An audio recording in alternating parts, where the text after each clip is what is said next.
financial support of viewers like you. Thank you. Coming up on this edition of Tennessee Life, spend the day at Graceland and get a peek at what life and the holidays were like at the home of the King. The first thing that we do is we hit Elvis's Christmas music. And this past time when we were decorating, someone forgot to turn the music on because everyone's like, where's the Christmas music? I can't do this without Christmas music. Put on your slippers and hit the stage with the Appalachian Ballet Company as they ready for their annual production of the Nutcracker. To hear back from the community that they recognize the changes and recognize the company continues to evolve and get a little stronger and a little better every year. It's very gratifying. And meet a Bristol family with a bright idea and a love for the Christmas season. There's just something about it. When you hear the music and you see the lights and it's all jiving, it makes you emotional, nostalgic sometimes. Just, there are so many different emotions tied to Christmas. We try to make this one always a positive one. Those stories next on Tennessee Life. I'm Vicki Lawson. Thanks for joining us on this Yuletide edition of Tennessee Life. Everyone wants to be home for Christmas, even the king of rock and roll. We head to Memphis to get a look at the history of Graceland and how Elvis's love for Christmas is kept alive to this day. It's a really unique question, what keeps me coming back to work every day. I really think it is about sharing his legacy with our guests and watching our guests and see how they experience Graceland and hearing about people. This is a lifelong dream for them to come see Graceland, and it was everything it lived up to, their expectations and more, because Elvis isn't here to tell a story, and all we have left are all of these artifacts, and each one of these artifacts has a story to tell. And being able to relate their stories to our guests, that's probably one of my favorite things about my job, is being able to still shape our guest experience, be part of Elvis's legacy, and keep Elvis relevant, 45 years after he's gone. And hopefully he'll be relevant for another 150 years after we're all gone.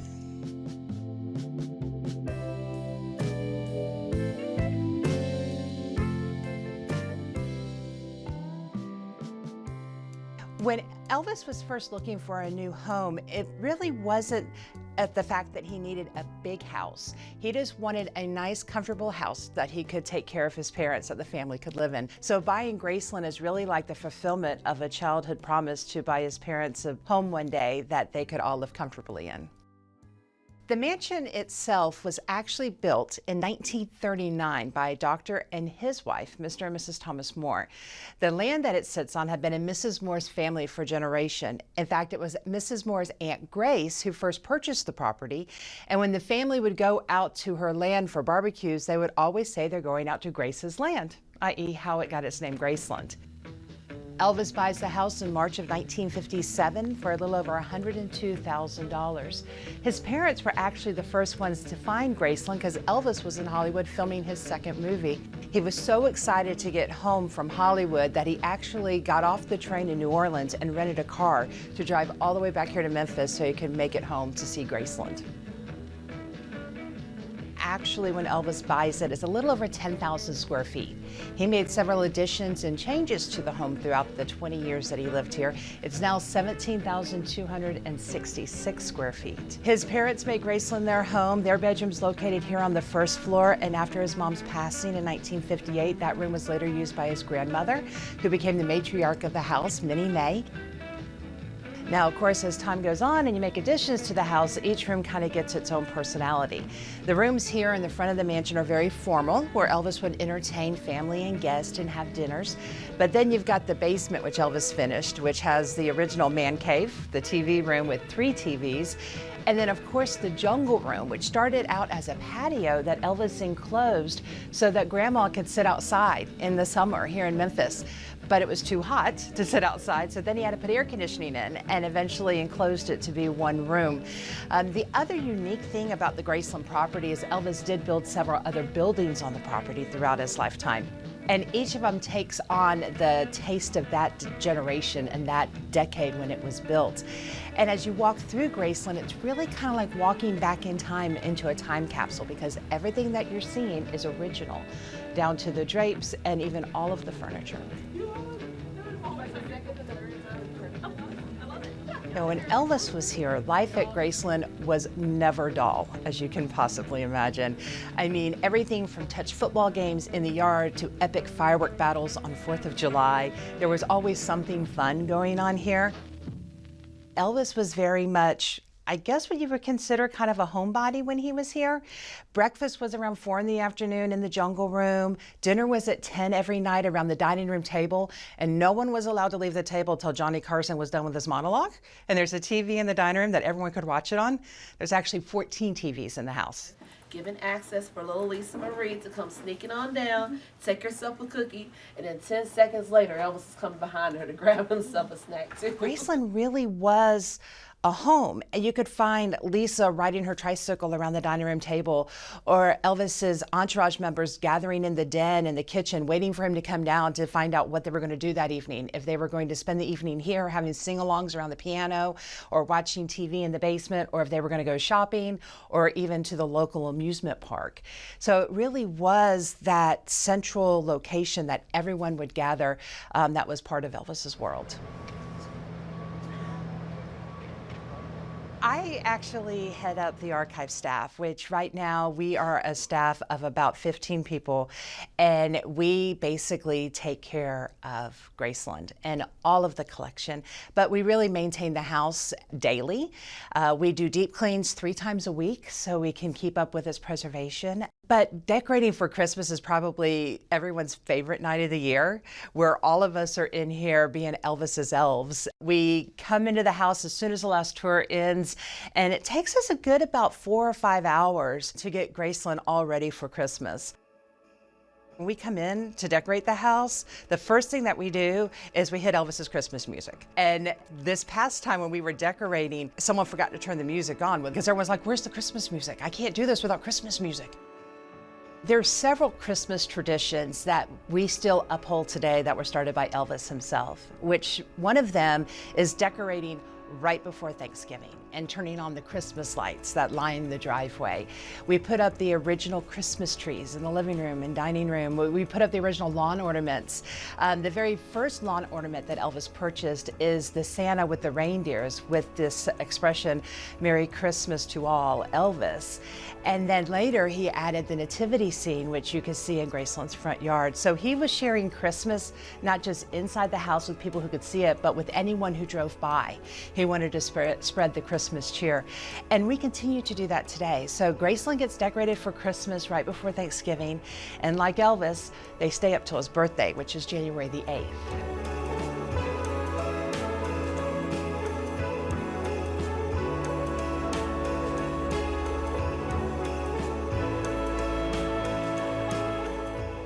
I think people that come to Graceland still connect with Elvis on several different levels, but at Christmas time, it's about his humanity and his love. I think that's what they connect with, a simpler time when it really was about friends and family and giving to others and helping others out that were in need. And I think that's the message that Elvis's fans that come and our guests that come today still receive when they're here. That it isn't about the glitz and the glamour, or it isn't about, being on stage and selling out shows. Elvis did everything he did to connect with his fans to make them feel as if they were part of his world. And seeing Graceland at Christmas time really gives our guests that opportunity to be part of his world and connect with him on a different level.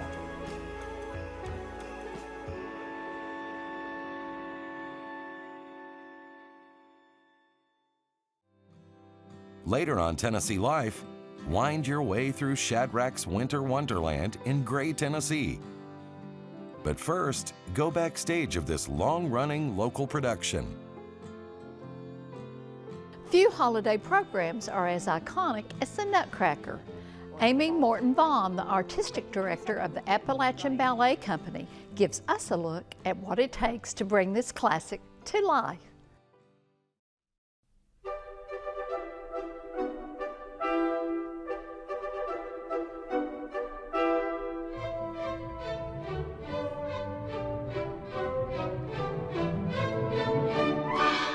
I think it's truly Tchaikovsky's score and the music. I mean, you can't go Christmas shopping without hearing the Nutcracker music being played. As a matter of fact, yesterday I picked up our Sugar Plum Fairy at the airport and was listening to the radio, and as I pulled into the airport to pick her up, the Sugar Plum Fairy music starts playing. And I was like, well, how apropos, she must be the right choice for me.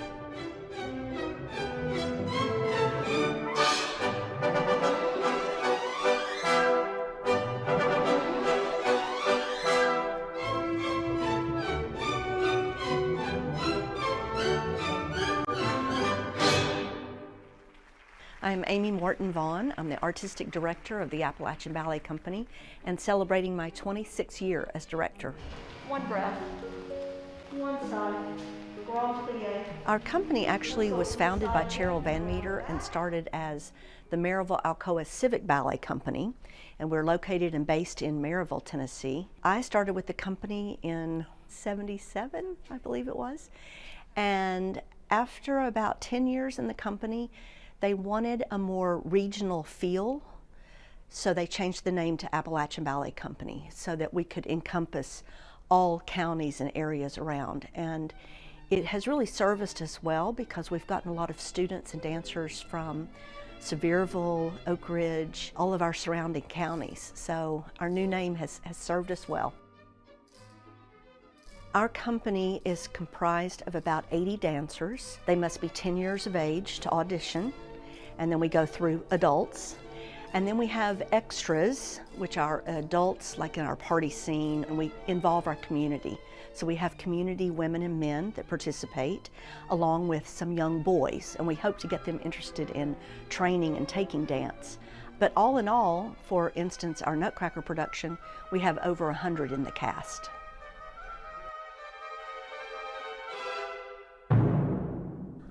I feel like the Nutcracker for all regional companies and even professional companies across the world, not just the United States, it's a bit of our bread and butter.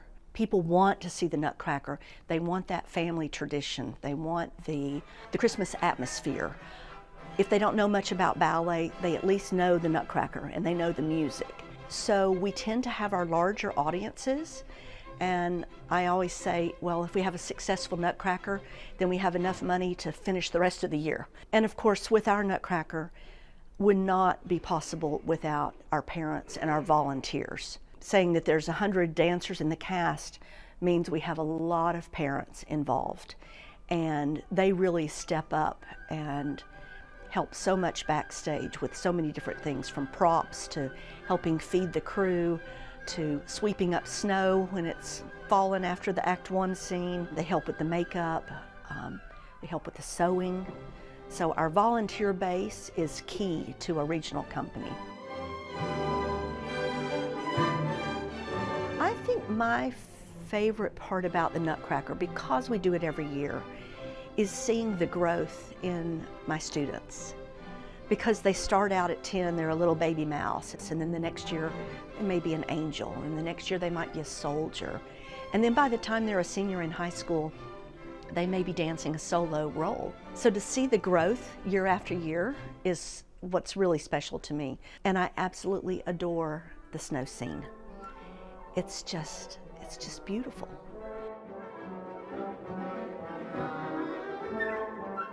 For our season, and particularly our Nutcracker production, I start working on it usually in May or June, lining up sponsors, lining up my graphic artist, starting to find my guest artists from all over the country that comes in and dances with us, the professionals that come in. And then by August, we start ramping up a little bit of publicity.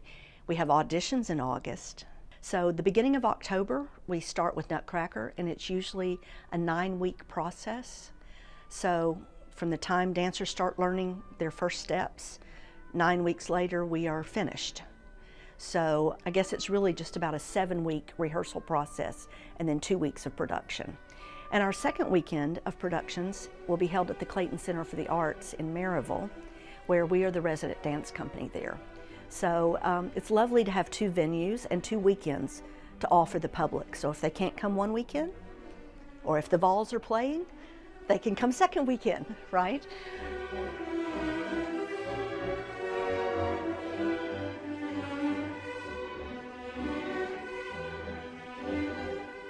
I think involving several community people in our production helps give us a link to more families and sort of reaches out. But what is fun for me is year after year, our community comes and supports us and sees our production. And year after year, I change something up. I have new costumes, or I change choreography, or I have a new guest artist. So what is really fun is at the end of every production, for patrons and the community that have come to see it are like, this was better than last year, or I loved that you had rag dolls in this year instead of nesting dolls, or I loved that you switched up the costumes. To hear back from the community that they recognize the changes and recognize the company continues to evolve and get a little stronger and a little better every year is very gratifying.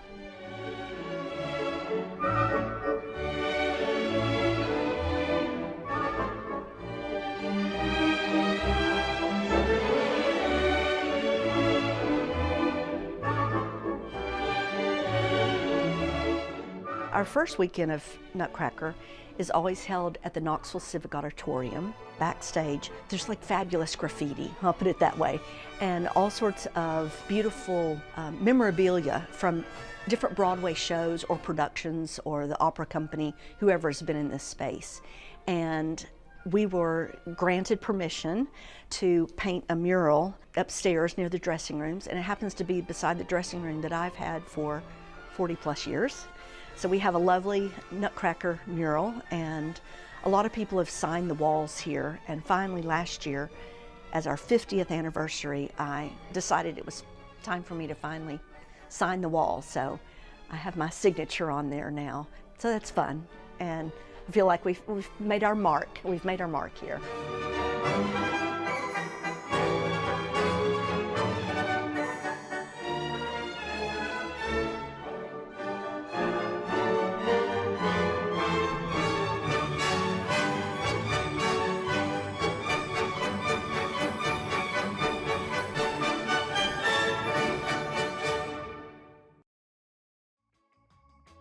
Shadrack's Christmas Wonderland started out as a boat plan for a little boat company in Bristol. We spent the afternoon in the Tri-Cities to find out how the Glover family keeps the spirit of their nationwide sensation close to home.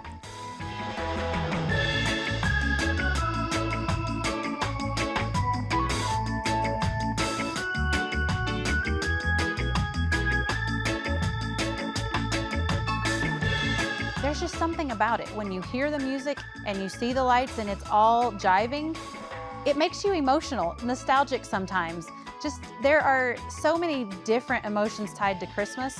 We try to make this one always a positive one. I'm Mickey Hale. I'm co-owner of Shadrack Productions, and we're here at Shadrack's Christmas Wonderland at the Appalachian Fairgrounds in Gray.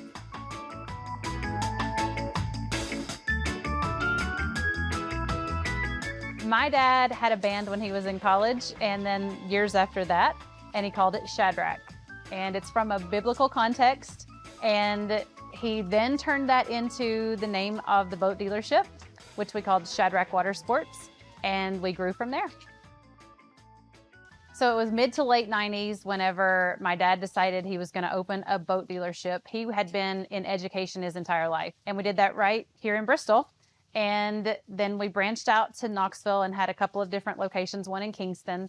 And we did that for quite some time. And then we started selling RVs. And all of this happened for fun in the summer for the most part.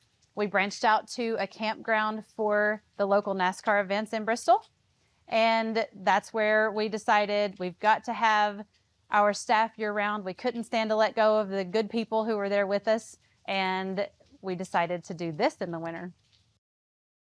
Our first location for Christmas Wonderland was at our Bristol location. It's about 12 acres. We decided to light up the entire thing.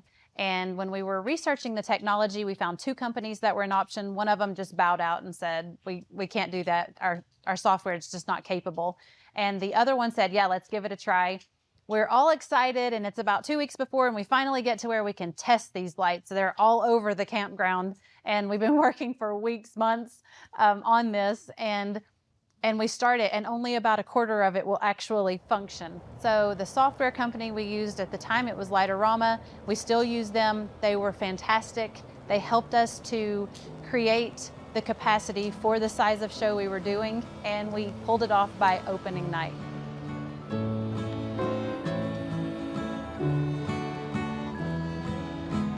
After we had been at both of our locations, we found a middle point in Sevierville and tried one there. And once we had that one under our belts, when it was on someone else's property and we were able to lease the venue from them and put it together and it was successful, we realized then that that was a great business model and something that we wanted to pursue. And that's what we've been doing since. The theme at Gray this year is Santa Safari. It's supposed to be a race that starts at the beginning, and there's this ostrich all throughout doing crazy things, racing the turtle and the cheetah and those crazy characters. We have the 12 Days of Christmas, we have Classic Christmas, we have Santa's Mountain. I'm trying to think of all of them right off, but we did just dream up these concepts and we think, oh, wouldn't that be fun if we had an entire theme focused on this? And so we're always trying to come up with new themes. We have worked with multiple artists. I have one who is just amazing. She did a lot of what you see here, and I can't sing her praises enough. She's very creative.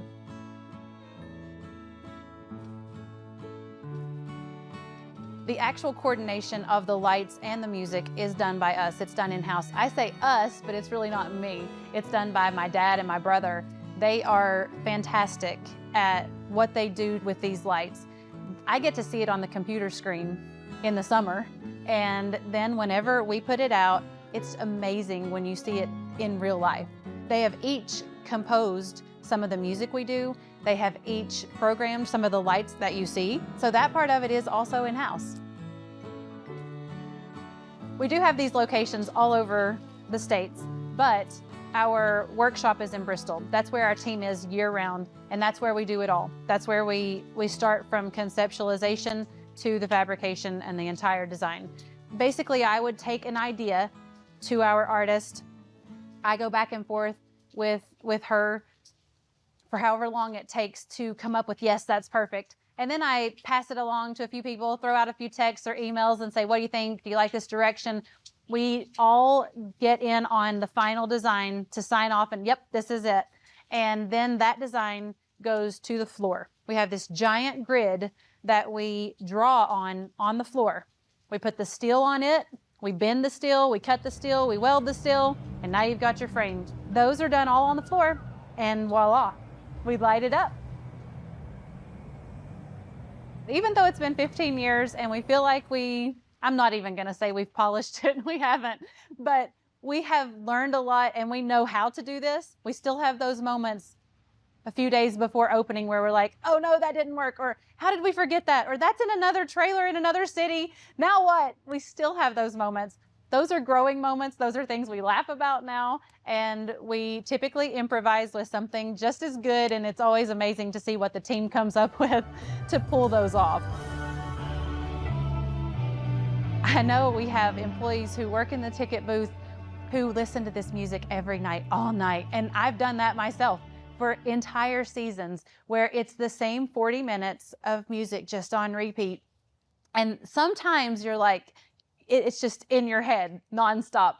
But for me, it just excites me. And so I sit in my vehicle and listen to that music and think, oh, what if we did this? Or that spot lends itself perfectly for this. Or if this were horizontal, then that could be over top of that. So that part of it just gives me energy.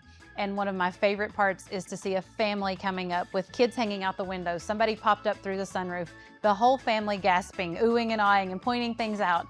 People, like you said, I saw all the lizards, and those are chameleons, but it's an argument in the car. That's not a lizard, that's a chameleon. Lizards don't have tongues like that. Chameleons don't change colors or whatever, all the things. And so it's really neat to hear just the family interaction. We want them to come together as a family to do this, or as friends, or the chosen people in your vehicle. We want you to enjoy it. We want you to have a memory from it, and not of just the lights, but whatever it generates in you. And so when we can do that for a family, that is what makes me really happy, makes me fulfilled and satisfied.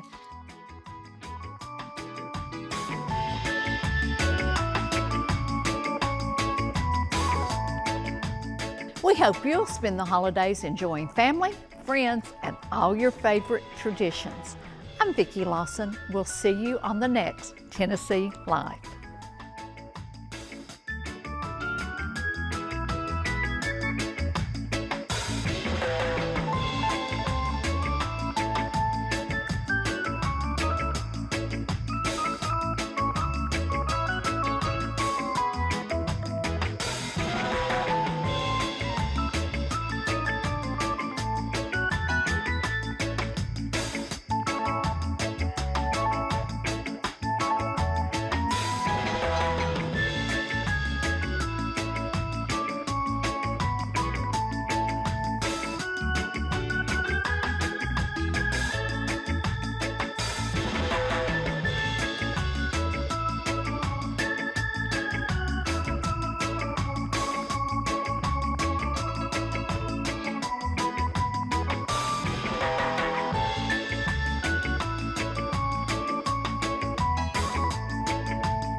A DVD of this program is available by visiting easttennesseepbs.org.